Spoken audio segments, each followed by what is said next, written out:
Visual communication என்னன்னா, அது அந்த அந்த ப்ரோகிராம் அவங்க வந்து படிச்சாங்கன்னா வச்சுக்கோங்களேன், ஃபிலிம் மேக்கிங் பண்ணலாம், கன்டென்ட் ரைட் பண்ணிக்கலாம், எடிட் பண்ணலாம். ஓகேங்களா? இப்ப பார்த்தீங்கன்னா, எல்லாமே வந்து சோஷியல் மீடியா தான் ஆயிப்போச்சு. ஒரு Instagram எடுத்துக்கோங்க, Facebook எடுத்துக்கோங்க. ஸோ எல்லாமே ஈவன் ஒரு கொஞ்சமா அந்த விஷுவல் கம்யூனிகேஷன் படிக்காதவங்க கூட ரீல்ஸ் எப்படி பண்றது? அத இன்னும் நான் எப்படி எக்விப் பண்றது? அனிமேஷன் படிச்சுட்டு, மல்டிமீடியா படிச்சுட்டு, ஸோ எங்க கல்லூரியில பார்த்தீங்கன்னா, பெட்ரிஷன் காலேஜ்ல விஷுவல் கம்யூனிகேஷன் தனி ஃப்ளோரே நாங்க ஒதுக்கி இருக்கோம். ஒரு அதுல சேனல் செட்டப்லயே ஆமா. இருக்கீங்கன்னு அது வந்து ஒரு பிரிவ்யூ தியேட்டரோட இருக்கு. Oh! And then edit studio இருக்கு, கிரீன் மேட் ஸ்டுடியோ இருக்கு, ரெக்கார்டிங் ஸ்டுடியோ இருக்கு. எல்லாமே இருக்கு. ஸோ ஒரு விஷுவல் கம்யூனிகேஷன் படிக்கிறவங்க வந்து they can produce a film, they can do the kind of consultancy also. Consultancy நானே கன்சல்டன்சி ஆரம்பிக்கலாம் விஷுவல் கம்யூனிகேஷன் பண்ணா.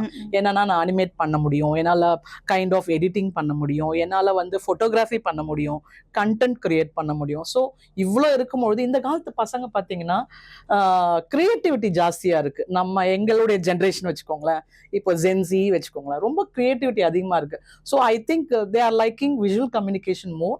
அண்ட் அவங்களோட பேஷன் அதுல இருக்கிறதுனால இன்னுமே நல்லாவே அதுல வந்து கொண்டு போய் அவங்களுடைய கெரியரை டெவலப் பண்ண முடியுது.